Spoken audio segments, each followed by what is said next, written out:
其實有個情況好怪啊，你會發覺到咧，唔知點解避險資產黃金咧由低位上翻嚟啦。喂，咁理論上大家要避險，咁風險資產唔會升噶啦。咁但係你又見到股市又喺度上翻，咁呢個就有一個矛盾啦。點解避險資產同埋風險資產同時喺度上升緊？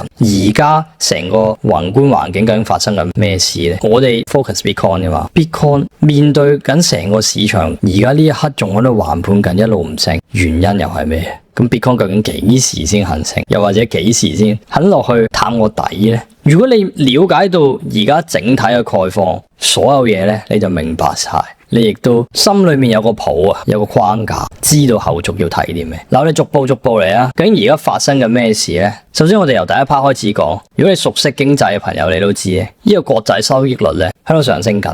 例如你睇呢個美國10年呢個收益率呢，其實都升到叭叭聲。點解升呢？其實美國個財赤呢，同埋債務咧，其實持續擴大緊嘅。大家咧係預期緊咧，未來咧政府咧係會發更加多國債，因為你又要做嗰啲融資啊，同埋嗰啲政府開支啊，全部都要靠借錢去 cover 啊嘛。有咗咁嘅預期之後會點樣啊？嗰啲買家而家係唔願意用原價去接啲國債嘅，佢要求咧更加高嘅回報，咁債價跌啊，收益率自然就會上升啦。所以從呢個角度上嚟講咧，國債嘅需求咧一定就係有啲需求不足，導致到嗰個頭先所講個價下跌，個收益咧就喺度上升緊。咁嚟料咯，而一個矛盾性在於咩咧？嗱，講啲基本嘢啊。如果你熟悉少少經濟嘅話，國債收益率係咩啊？係無風險利率嚟噶嘛，佢亦都係一個定價基準。咁咧理論上咧，嗰啲銀行貸款啊、企業發債嗰啲融資利率咧，佢會根據國債收益率咧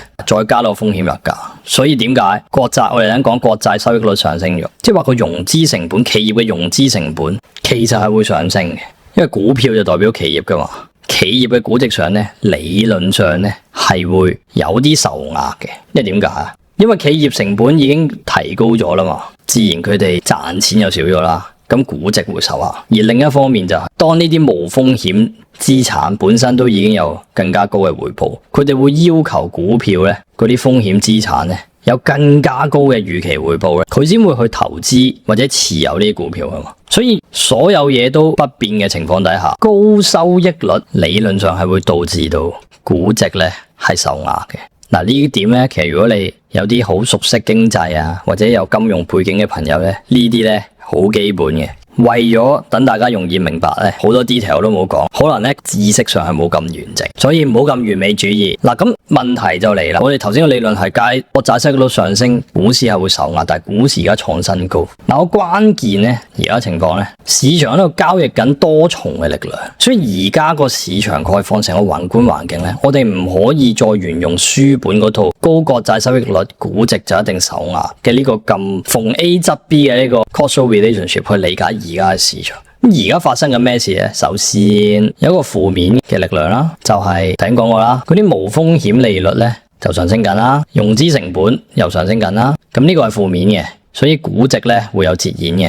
但係咧而家嘅情況冇咁簡單噶嘛，有啲正面嘅影響 ，AI 啦、科技資本嘅 capex 啦，同埋咧之前咧企業盈利咧都非常之強，年底唔會加息啦。嗱，喺呢兩樣嘢同時發生，而家啲人就諗嗰啲無謂嘢啦。佢哋有啲推演嘅，佢哋覺得如果高利率咧長期維持嘅話咧，其實可能咧你所講啦，其實政府而家好大財政壓力噶嘛，債務好大，要發多啲債噶嘛。高利率維持咧，政府嘅財政壓力咧，佢會上升啦。嗰啲企業頭先講嗰啲融資成本，其實佢而家好高噶嘛，金融體系壓力又可能會上升啦。所以佢哋而家諗法就係覺得政府喺貨幣政策上咧會傾向更加寬鬆嘅，即係甚至咧大家都有少少開始講緊，哇可能會減息啊，至少可能都會暫停翻個收緊啊。總之喺金融條件上咧有啲改善嘅措施。咁所以咧而家咧就係呢啲咁嘅推演咧，暫時冚過咗一啲負面嘅一啲諗法。嗱，即係我哋 recap 少少就係喺呢一個推演嘅情況底下咧，有一班資金咧，佢哋係覺得咧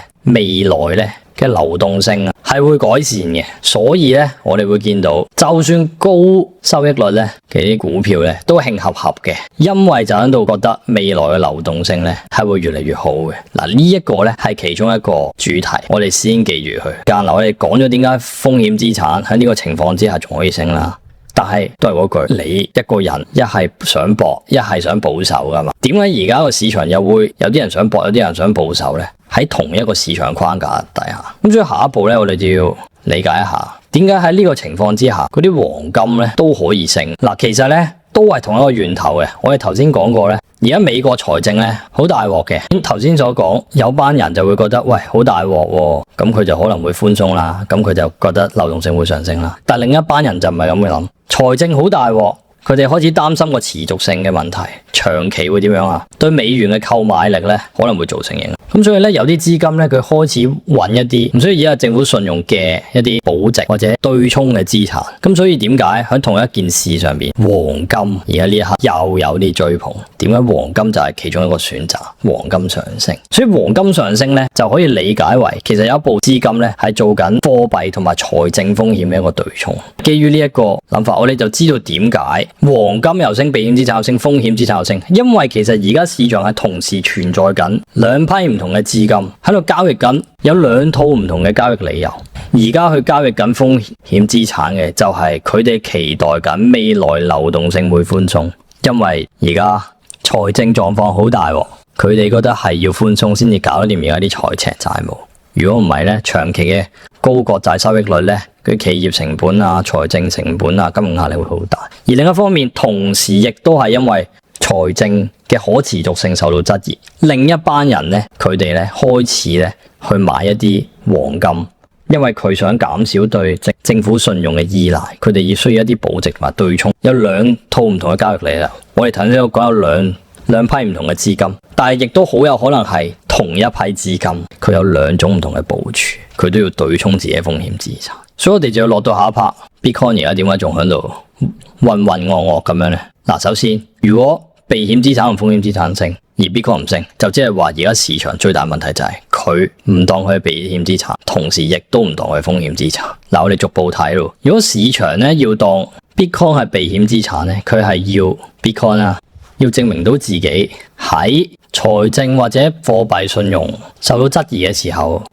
，Bitcoin 都係可以吸引到嗰啲跨資產資金。但係問題係而家定位上，你同我都知道 Bitcoin 可能都未完全做到呢樣嘢。點解？因為都仲會有人覺得 Bitcoin is scam， 至少老一輩唔會當 Bitcoin 係一個黃金，當佢係一個避險資產。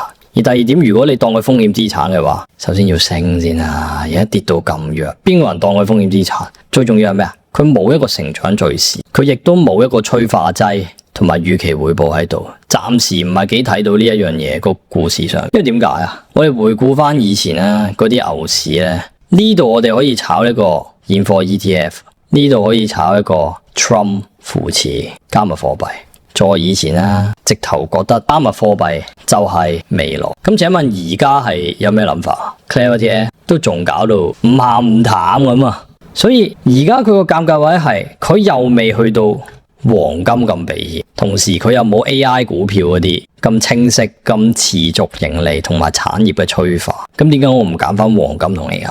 呢樣嘢就係導致到點解而家冇乜跨資產資金去買入 Bitcoin 嘅原因。佢哋冇一個迫切性啊，去買 Bitcoin 啊，唔係話 Bitcoin 冇價值啊，而係佢哋都會問噶嘛，點解要而家買啊？其實你係冇乜理由。呢個係 Bitcoin 而家喺宏觀敘事上面對緊一個風險。咁但係我哋之前幾期都有講過，而家從價格行為上咧，我哋先睇下幅圖先。呢兩個月咧，佢一定係有啲承接。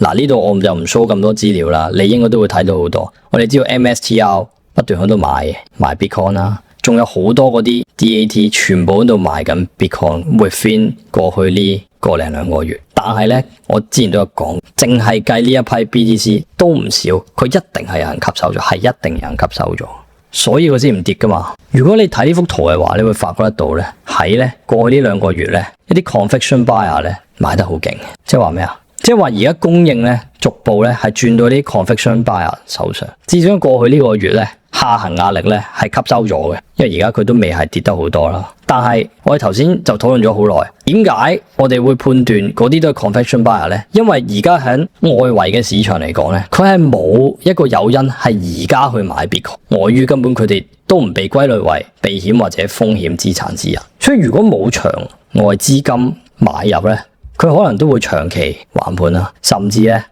可能會陰跌，跑輸其他資產。咁其實而家已經係跑輸其他資產，所以而家真正危險佢唔係今日有冇升，而係如果長期都冇呢個配置嘅理由咧，佢會令到原本接貨嘅人咧都會因為出現機會成本同埋耐性問題。而另一方面就係，就算 Bitcoin 冇上升敘事咧，如果嗰啲宏觀風險資產咧突然間出現大幅去槓桿咧，都好驚受到牽連啦。呢樣都講過好多次，所以冇跟升咧就唔係意味住咧佢唔跟跌嘅，即係你係驚佢跟升唔跟跌。我哋 keep 住講少圖表啊，我哋上期有討論一個諗法，就係我哋係希望佢有一個大嘅動力喺度，我哋先會覺得哇真係舒服好多。但係而家係未出現嘅。如果回顧翻我哋頭先講嗰撇嘢，點解呢個大嘅動力係咁重要啊？因為呢個大嘅動力就可能話俾你聽，而家吸收資金嘅未必係嗰啲 conviction buyer。而頭先講咗嗰啲 conviction buyer 咧，從價格行為睇咧，你見到咩啊？其實佢只不過係接，佢只係承接，